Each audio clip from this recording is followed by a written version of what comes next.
Hi guys, thank you and welcome to SJ Chatroom.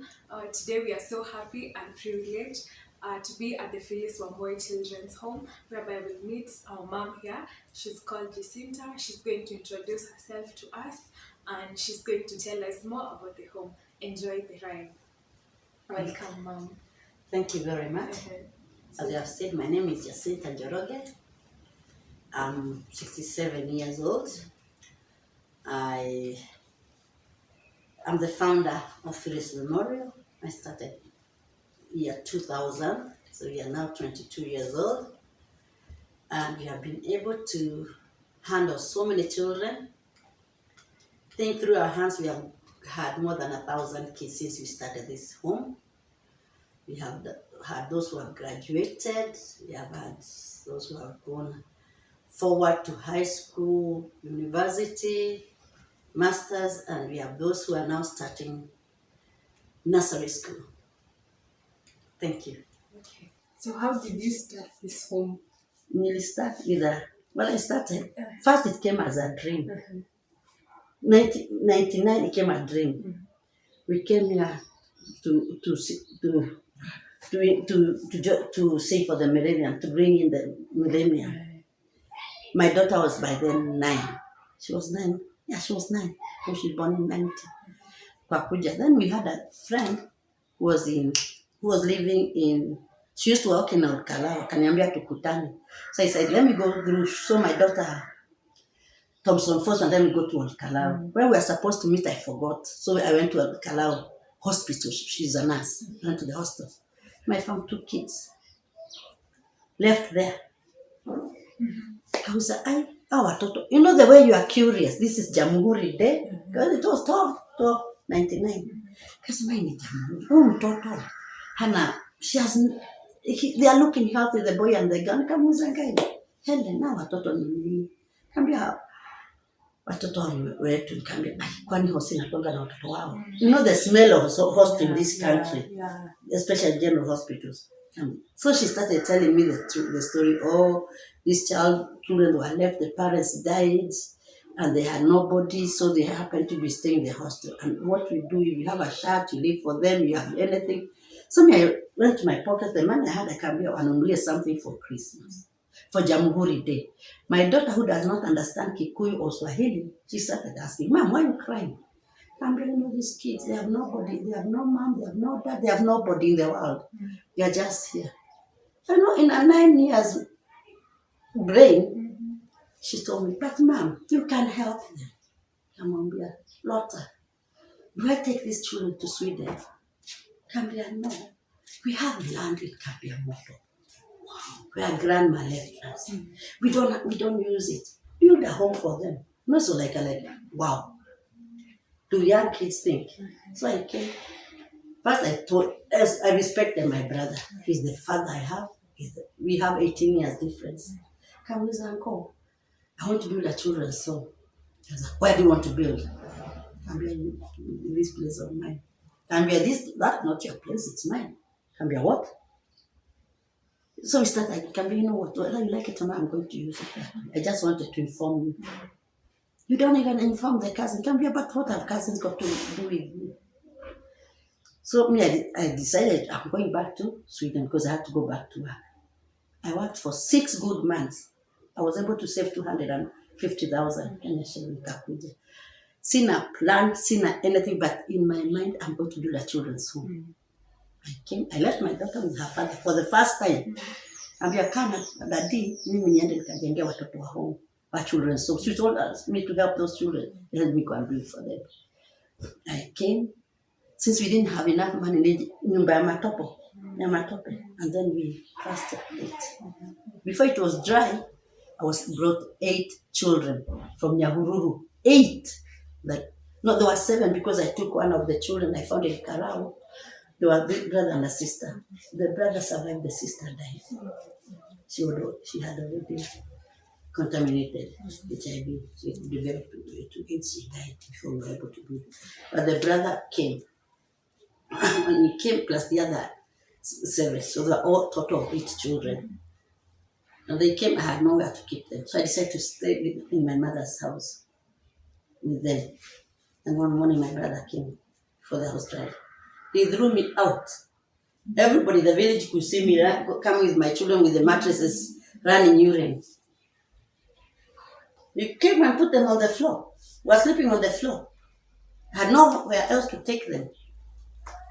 And then I had my mother's former maid was still living there. She's still there, Grace. Come here, Grace. You take this care. You have to take this care of this home. If you look outside here, there's a patch with cement. That's where I had my first 3 rooms. Boys, girls, sitting room, kitchen. So we were cooking there and everything. The next challenge was school. I went to Kampiamoto Primary. I was like, very good headmaster. You know what? This is now in August, so we are going to September. And you know what? I've got some kids. And they need to go to school. Can you say, I know who you had, Kambion. You know me. So when you're Jacinta, you live in Sweden. I heard that you wanted to help children. And everybody's saying you're bringing chokora.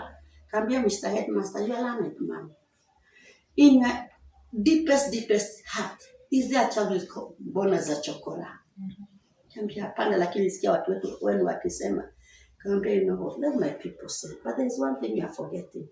Every child has a right to education, medical, and food. Can you give space? Kambia, unataka watoto wangapi? There were 6 who needed to go to school. 2 were too small, there was too young to go to school. Walikuwa mpebwa mbongo. So I told him, okay, are you able to pay the whole school fees and buy this? Can be no problem. This, that time. And at that time, I don't even have enough money because I've spent most of the money in building. Can be no problem. I told Grace, you know what? There's a Chaco. 3 tables of maize, 1 table of beans. Give me 2 weeks, I go back to work. I'll send you that money. Now the teacher had agreed for the kids to go to school. I went back to work. I found my late husband. I told him I've done this and this. He told me, I know. Lord has already told me that you found some children, you want to take care of them. Come here, yes. But not only those ones. Now I have 8. So I told my husband, okay, we'll see what we can do.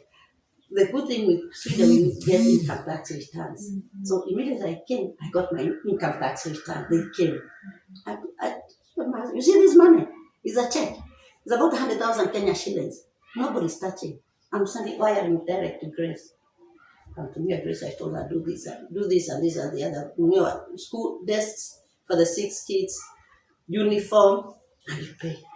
And give me the end of the month, video, and I will send you money.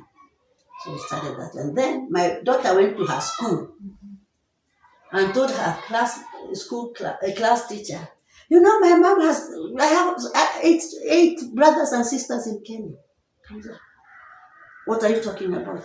My mother went to Africa during Christmas holiday, during summer holidays. But she left me here with my father because I have got siblings. So the teacher thought, is this girl getting crazy or what? Because we know that she doesn't have sisters and brothers. So they call me in school. And I explained to them, these are not my biological children, but they are orphaned children. It happened, one of the children who was not my daughter's friend was a journalist. So she heard about the story. She went and told the others. There's a girl, he says their mother has adopted 8 children in Africa and she has built a home for them. So we were like, this is crazy. We know Jacinta, we have known her for so many years. How come? So people started getting curious. And then it went like haywire. Yes. And I used to work as a night nurse. So I told my friends. So they were giving me 100 krona, which is about 1,000 shillings, every other weekend. And then I got a big pot. So I called Grace. I told Grace, we have not enough money to buy food. Then she tells me, you know what? The rain season is starting. Kids are going to get sick. They had no beds. They were sleeping on the floor. That was the next day, Lena. So I went to my union. I told them, you know what? I've got these 8 children. They have no beds, and the rain season, it comes, they are going to get pneumonia. And the way there were no ceilings in the house. Yeah. So there is this space around space. It was blowing the wind. So I asked, what do I do? He said, they are going to contribute. Before they started contributing, I went to my ambassador. He lives up here, Michael Senegal. Used to be our ambassador in Sweden. I told him, you know what, Mr. Senegal? I have some children, and they're next to Kabarak. But Kabarak is my home. I need your help. I need money. I just said, sure. How can you come and tell me? No, I need money. No, he told me, we'll hold a party. And he made a party, which made over 200,000 Kenya shillings. Wow. I was like, is this a dream coming true? Because it's not something I was thinking. I told Grace, you know what? Tomorrow you go to your bank, you get that money. She went to Mogochi and bought beds. Now her problem was, these children have never slept on beds. So every night was picking them up, putting up to bed. Because they were Nanguka. They were falling from beds. But they survived. So that's how we started. By the next year I came, I had more than 10 children.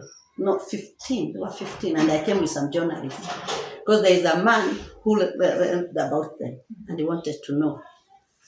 And you know, Swedes are, not Swedes only, but all Mzungus have this mentality. Africans do not help one another. So he was saying, this is something they want with the money.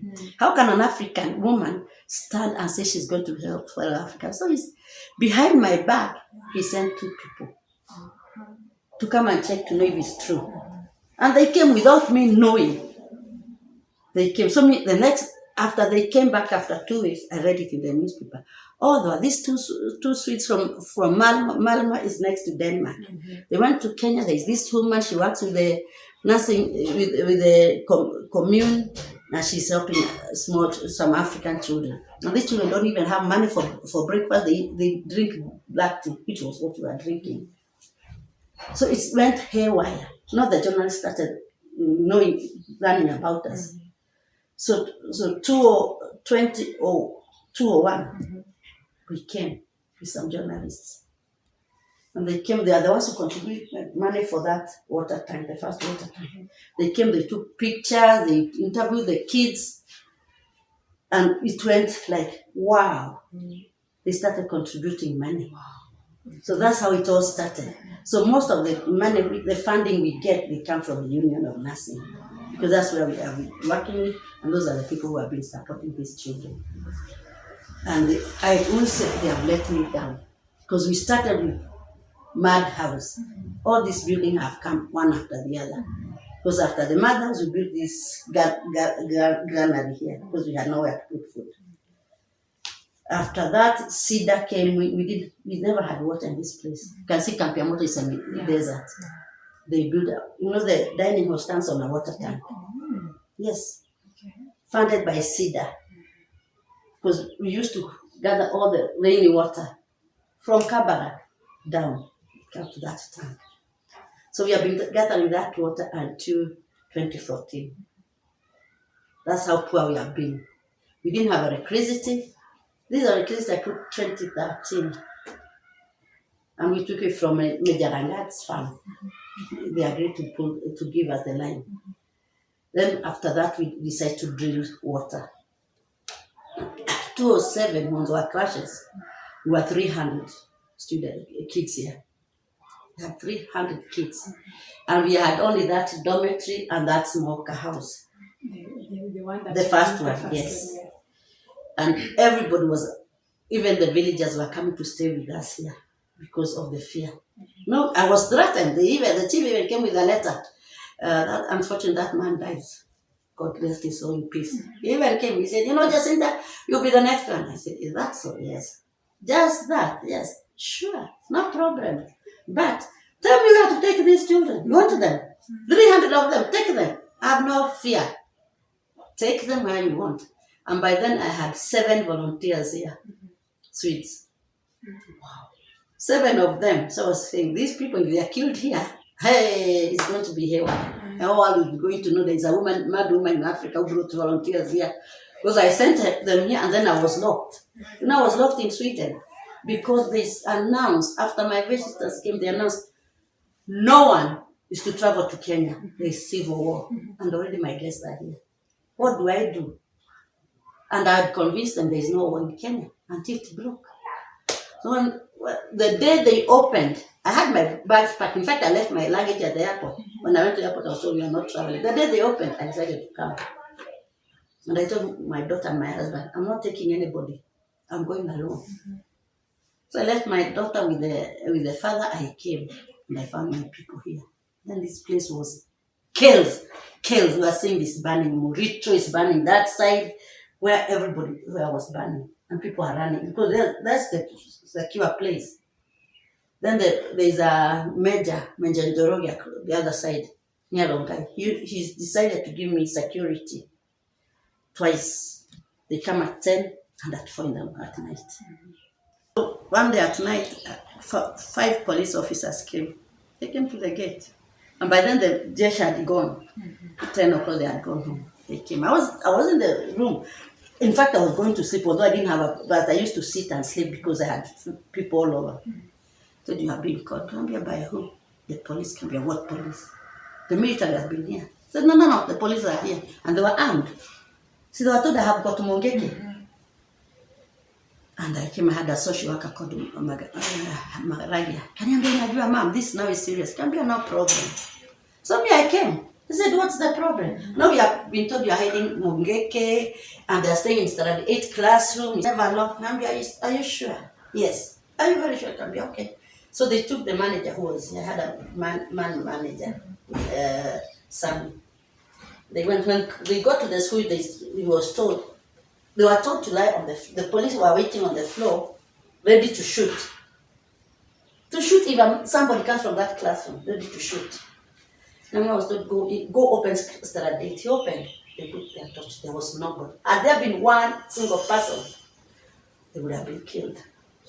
And I had 300 kids, plus the women of the area, who would have all been washed that night. Then my guests, sweets are such that they said, what's happened? Cambia, no, it's just the normal patrol. Am I going to tell them that we are being threatened? No, it's not the normal patrol. It's just the normal patrol. So when the policeman came, I told them, how many Mongeke did you find?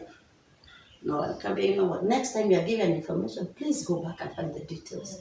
Because suppose now you shot somebody innocent. Or these children start running away.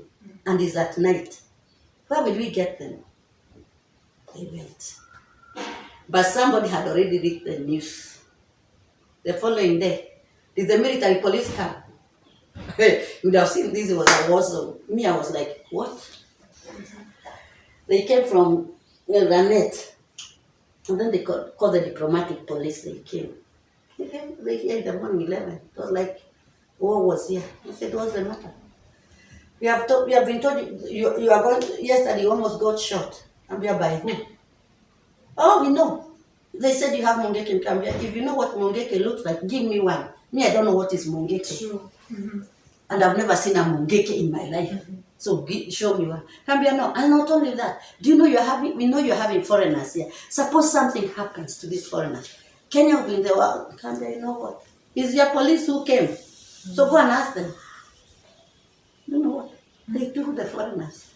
6 of them. Only one stayed with me, Sabina. 6 of them were taken by the military police and diplomatic police. Through Nyahururu, Nyeri, to the airport. To leave the country. Sabina said, if Jacinta is staying, I'm staying. The Swedish police were contacted. The Swedish embassy was contacted. They said, we know you are there. We can land a small plane at your area. Cambia, I'm not going. Cambia, we have seen where we can land. Even your daughter has been to the foreign affairs. Cambia, if you have a helicopter which can carry 300 children, come and pick us up. We'll go. So we refused. Sabina said, if Jacinta is not going, I'm not going. But she stayed with me for 3 months. She's a tough lady. So I told Sabina, you know what? We go and get the help from the police here. And I went and found, I think it was called, all says was called Mohammed. I told him, Mama, hiyo ni shida yako. Hiyo ni shida yangu. Sawa. I went to Central Police Nakuru and I called the late Shah. He was called Shah. He was a very close friend of this woman. In fact, he gave us mattresses when he had those refugees. I went with Mr. Shah, Sabina and myself. I told them, you know what? I have 300 children at the children's home. We have food, we have everything, but we don't have security. And we were found last night by some policemen. They say this. The man said, "Madam, we have no security." It's okay, no problem. I'm going to bring all these children here. I'm going to look for a vehicle to bring them here. 300 of them in your office. And I walked out. He called me. "Mama, pana. We didn't mean that. Kambia, no.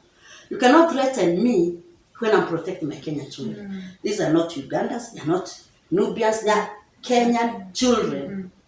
And I'm a Kenyan. And don't tell me tribe because they are not tribe. There is no tribe. They are from Northeastern, from Lord. We are all there. So they are children of this nation. And you can't take care of them. Even me, I'm just a single woman. You know, they gave me 4 policemen. 2 in the morning, 2 at night. For 3 good months. Wow. So this became like a all this village, most of them ran away. But there's this man who was young, the late Joshua.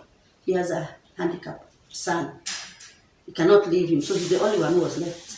So my cook here, Morris, Maragia, Joshua, they used to sleep outside, patrolling with the police.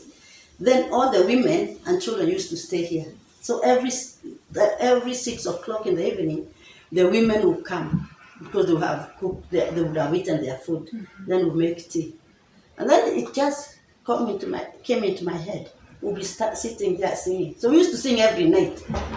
And people started complaining. You know, you are calling the people to come and kiss. I said, no, me, I'm not calling anybody.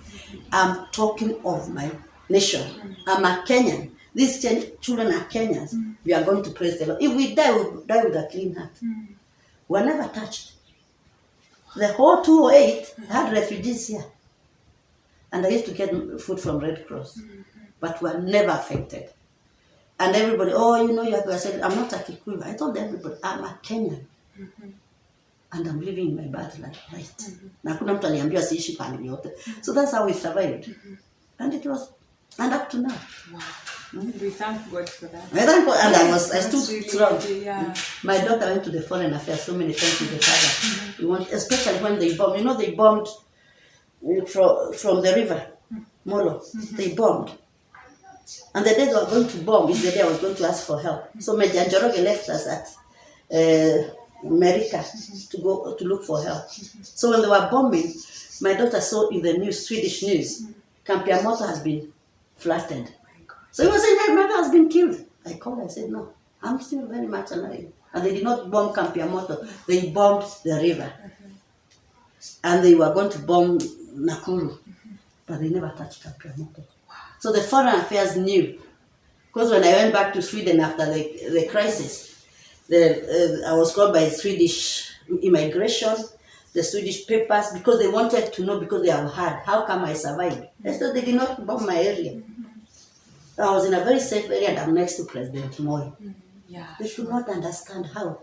Because they saw it in, you know, the world news were getting so attached to everything. And then it became worse when they realized that foreigners here. And there was a Norwegian and a Finland.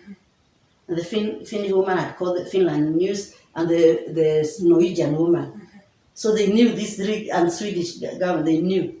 So they called me. I said, no. You know, you have also to protect your country. And the embassy had cautioned me. If they call you, just deny whatever they are saying that they were going to bomb your place, because they didn't bomb. Sure. And even that threatened me. I didn't want them to know about, because I would have, although I went for counseling when I came to Sweden, because I was screaming at night, because I was seeing all these fires, but they never affected us. Wow. And I thank God for that. We really thank God for that. So, do you have any criteria that you have when taking the kids, or it's just anyone who can? No, it's not anybody. Like now, I've told you about the girl who was brought here by police. It's not only that she has been brought to the police, I have to take their word. How do I know? Maybe they also stole the kid. We have to get a letter from the chief. And then, if the parents are dead, we have to get their certificates. Then we have to go to the children's officer, Beatrice. Yes. Beatrice also writes a letter.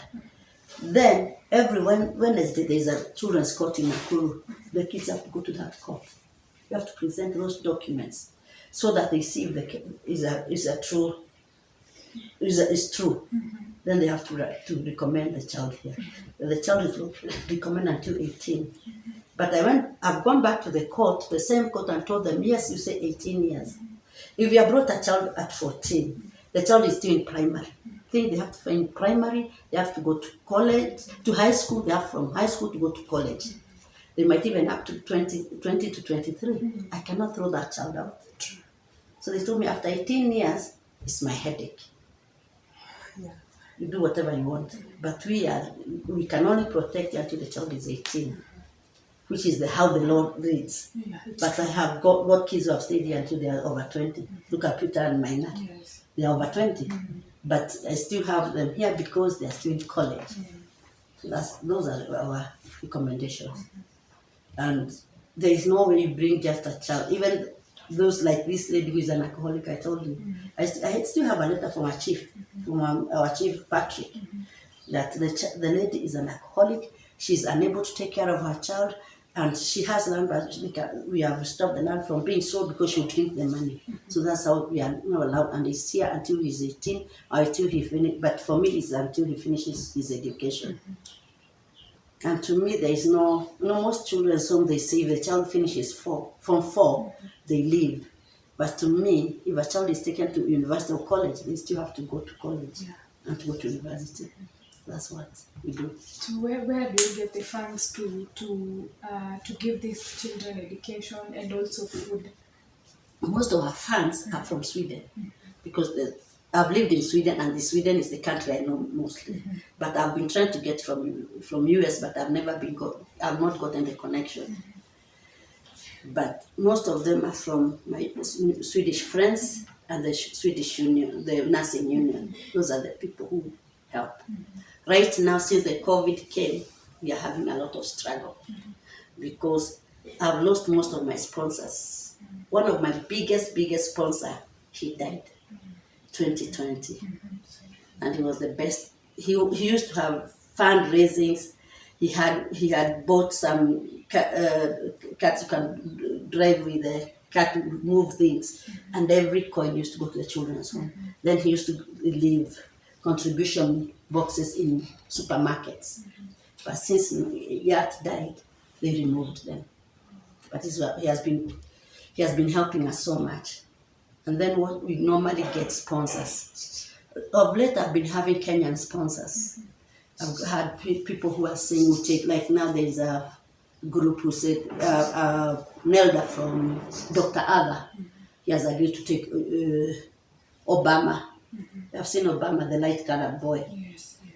We call him Obama, but it's just me who named him Obama. He said he's now in Star 7 years, said he'll take cater for his education until he finishes.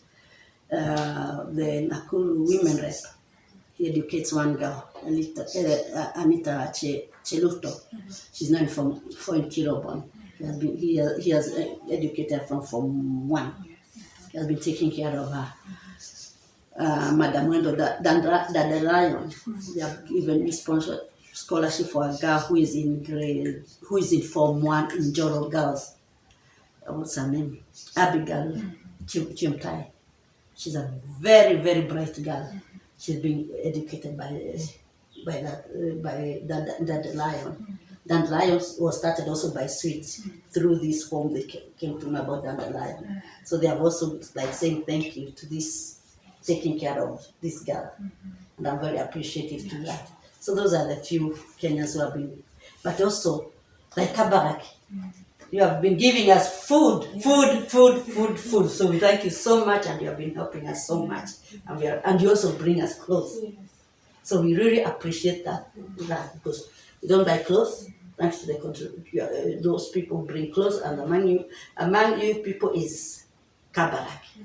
And even before we got anywhere, Kabarak students were the first ones to start Sunday school. Led by a lady. Now she's lecturing there, called Phyllis. She used to be she's a cateress. She's the one who started. There was a tree there, we used to sit under that tree. We have sat under a tree. And the first time they came, we would sit under a tree. I said, don't worry, even me, I started one under a tree in Kabiamoto. So it's not a big deal for me. So these are you people. Kabarak has been very helpful. PCA Church has been contributing a lot. and Lions Club of Nakuru. They have been giving us a lot of food and a lot of support. Every time, in fact, even recently I went to them because they called us just before Christmas and Christmas. They wanted to know how much food, how many clothes, how many children we have, what do we need clothes. I said, we don't need clothes, we are not naked. We want food. And they gave us a lot of food. In fact, over Christmas, we never bought any flour, we never bought any sugar, we never bought cooking oil, we never bought rice. Whatever we ate was contribution. So thank you, people, and we have contributed. We have been very, very helpful because we have not bought any food. We are full of, not maize and beans, those ones we buy, but flour, rice, those ones we have been given in contribution. And I thank God so much. The only people who have given us a problem, and I say that and once and always, health people. They come and tell us we are dirty, we have no mattresses, they want us to clean kitchen. I told them, we cook with firewood. Do you expect it to be smoke free? No. So those are the only people who have been giving us problems. And I've told them, they will see that we are not, they don't renew their home's license. I told them, go ahead. I'm not the loser. It's the children. And if there are people who are, if you can go to my children's home and compare to our place is clean. We have a water system where it was put by Catholic because of, you have not seen most people from this area till they are brown. Yes. It's because of the water. The flora is too high. So with us, you can see those tanks there. They clean the water so that the children don't get those brown teeth. That thing cost over $500,000. We only paid 50,000. Those are blessings. Yeah. And this from the Catholic Church. They're the ones who installed that. So we get one person dropping us, the other one lifts us up. That's how we've been surviving. Wow. And I'm so happy about it. Yeah, we're also so happy to hear the story. Yes. How are you able to handle these children? Children can be stubborn at times. How are you able to? For one thing, I would praise my staff. I have a wonderful, wonderful staff. They take care of these children with a lot of love. Then, we used to get a lot of counselors from Kabbalah. They come here and help. Then there's one man, he's called a Mr. Njoroge. He advanced from a doctor to a Mr., from a PhD to a Mr. Mr. Njoroge is the only person in Kenya who deals with ADHI. You know what is these kids with a lot of super energy. He has been counseling my children, and I have had a lot of problems. We have got quite a number of girls who have been raped by their next of kin. One that was a case we even went to court, and the father was jailed for 6 years. He didn't even finish the 6 years. He raped his daughter when she was 5, knowing himself he was sick, so he had to transfer to the child. And she needed a lot of counseling. That was she used to get from Mr. Njoroge. Then we were given another counselor who was from Kabarak. Then we had another child who was, that one I rescued about 4 years ago. The 2 uncles had been abusing her when she was 5. That one she was getting counseling from Kabarak. And then that lady used to come here to counsel her. And she stopped going to Kabarak. She'll feel, why am I going there alone and the others are here? So she used to come here. So I would sit in the office and talk. Then we have been having counselors. The 3 who their father was killed, they have been getting counseling. We used to have counselors. The state had said they'll give us free counsel, but they didn't. But thanks to Kabara, again, they have been counseling these children because the young boy would wake up at night and start looking for a knife. I need a knife. I want to cut knife him like this. Nitoe matumbo yangu vile alitoa matumbo ya mamangu. So we have had those kind of problems, and we have had some. Then there are this, I don't know what to call it, culture or home things. We used to have a boy who used to wake up at night and you start fighting with the wall. and you see his knuckles are really bruised. Then you ask him, what is happening? Oh no, shosho yangu, mama yangu, kuka yangu, they are coming. He said, but surely, you live here. So we called, he has an uncle who lives in Nairobi, so we called him.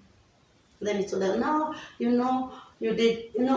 when they leave study 8, me, what I know, culture, you have to take them for circumcision before they go to Form 1. So they said, you never asked the uncle's permission. They said, how do I ask for uncle who I don't know where he's living? So that was affecting him. So the uncle came, he looked at him, he just pitted. I mean, he said, it's okay. And it was done. It was done. Today he went to NYS 2018 years finished. He's a good guy now, and he's working. He has a family. And it had bothered him for more than 3 years. He would wake up, fighting with the war. And he could not catch him. He would send 3 guys who just do like, he would throw them out. And we were like, what is this? This boy, I got him when he was not even in standard 1. All of a sudden, and this one is in high school. Then we have a girl, even now she's still with the grandmother. She came when she was 3. She was 3. When she did her Form 4 AIC Morocco, she started falling. She would fall from bed to the floor. The first time I was admitted with her at PGH, we even shaved her hair for scanning. Nothing. They did all the tests, nothing. We came back 2 days later, she fell again from the bed. And I called the brother who used to work in Mogoti. I called him, I said, something has happened to my friend, to your sister. I said, what? Oh, she's falling. Ni kienyeji, mulete. So I took her. They told me they wanted a white goat. We bought. They wanted what? We bought.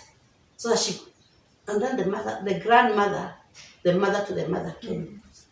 She belonged to a caste where they put white and red. They said they wanted to pray for her, and they told me to get out. They told me to go. Does not concern me. What do? You follow. I had to go. So I left them. They have been staying with her since 2020. Recently she came, so she's now in a college in Rongai. But she's okay. They say she's okay. But you can imagine what fear I had. Yes. Somebody's falling from the bed, shaking. Really, you can't even do anything. You go to the hospital, there's nothing. What scared me is when we went to the hospital.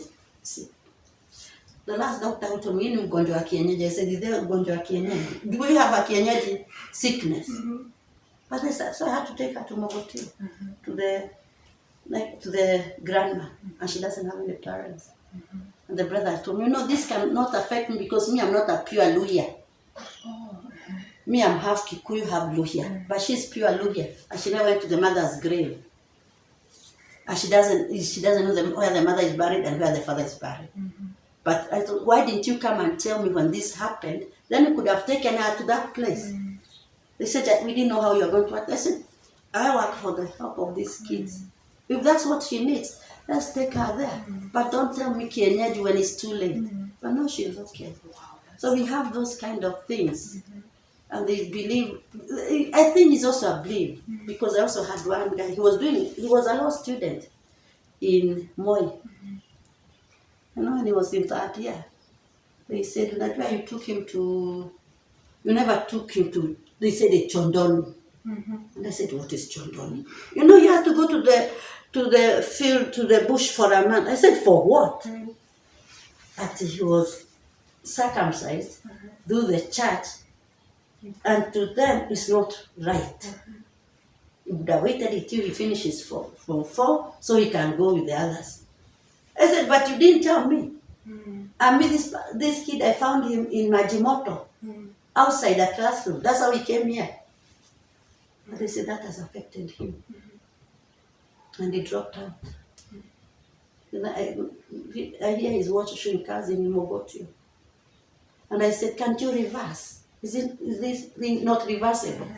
Because he was a very, very, very bright kid. Yeah, doing well. He was so bright. Went to Solai. I used to be a parent of Solai. I've had over 10 boys who have gone through there, and most of them have gone to university. But Keme is now a lost child. And I've tried. There is an uncle who used to work in Solai as a cook. I go, "Oh, please, try and reverse this thing. I would like to take him back to college." It's not reversible. I said, why? Why is it not reversible? And why didn't you tell us before? But you know, there are these things they come, but said that's one out of, if I count, there were about 30 by then who are going to college and university. He's only one who dropped. I said, okay. Even maybe would have happened something, but that's the only one I feel so sad.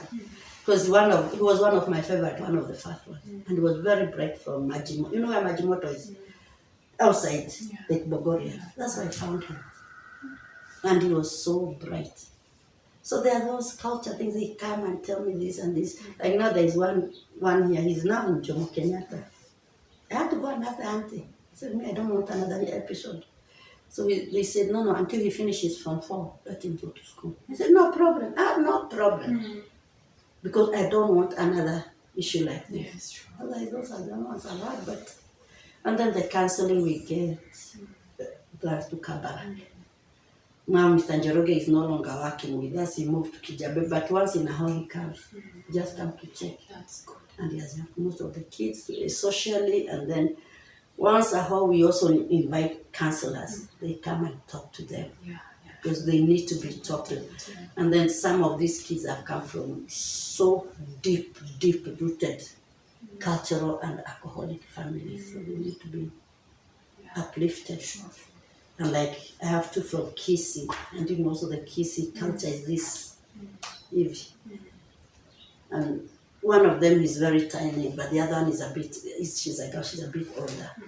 But we are also counseling her to get used to knowing that these things cannot follow you unless you really believe. And then we have also Christianity. And we used to have a preacher who used to come from Kabbalah, but after COVID is no longer coming. But we have another pastor who lives very near here called Pastor Rotich. He's also a member of Kabbalah staff, Pastor Rotich. He also comes to teach to follow them in the church. You know, the Christianity, so that even there's culture, there's still Christianity, which is very, very important. Yes. We're so happy to have you. Thank you. We are very happy and we are touched by your story. And we really pray that God is going to make your plans even bigger and make this home even bigger. Thank you. Yes. Thank you very much. Thank you so much. Yes. I'm so happy you are able to take your time to come and talk with us. Yes. Because it also means a lot. It's a way of opening our doors. Yes. And like I'm saying, we need to, now we are 22 years. Wow. We started year 2000. So we are 22 years. Most of my old students, most of them have graduated. Wow. And one is doing masters in Lund. So I'm really happy. At the university right now we are not so many. We have only two at the university level right now, because the others graduated last year. We have two in Moi University and the new Eldoret University. She's about to finish. She's finished July, so I'm happy. We're so happy. We are happy. I mean, there is a place you can come and visit. Yes. Yes, and enjoy the children with the children. Yes, we are very happy. We are very happy. And I always say our doors are open. Our doors are wide open. And there is I tell people, most homes, you go to homes, you're told you cannot interview the children. Me, I tell people, my home is open. If you want to talk to children, I'm hiding nothing. These are children they are not my children. They are children of the community. And if they need help or anything, why not talk to people? And plus, since we are hiding nothing, each child who has a sponsor, they know that they have a sponsor, and they write to them. And I've never even one day read their letters. And I've told the staff, don't read the letters to the sponsors. We call them good best friends. I give a child a paper, a pen, and an envelope. Write whatever you want, seal it, give it to me. The name of the sponsor, I'll go with it. And the same thing which happens to the sponsors. When I come, I have got almost a kilo of letters. Like Christmas, they send their presents. Wow. And I told them, wrap them. But they're not my presents. Okay. I give each child, this is your special friend, this is your present. When I'm going back, like now when I'll be going back, I'll tell them, write letters to your special friend. I'll take them. When I get to Sweden, we have a lady who is in charge of sponsors. I send the letters to Gabriela. I tell Gabriela to share the letters to their special friends. Because I want them to have that confidence that I can write whatever I want. If the child feels I'm not getting enough, they will write. Then I'll take it over with the sponsor. Thank you very much for staying tuned to our show, and we hope that you'll be blessed. And in case you want to pop in to Phyllis Wambui, just reach to us and we'll take you there. Thank you very much.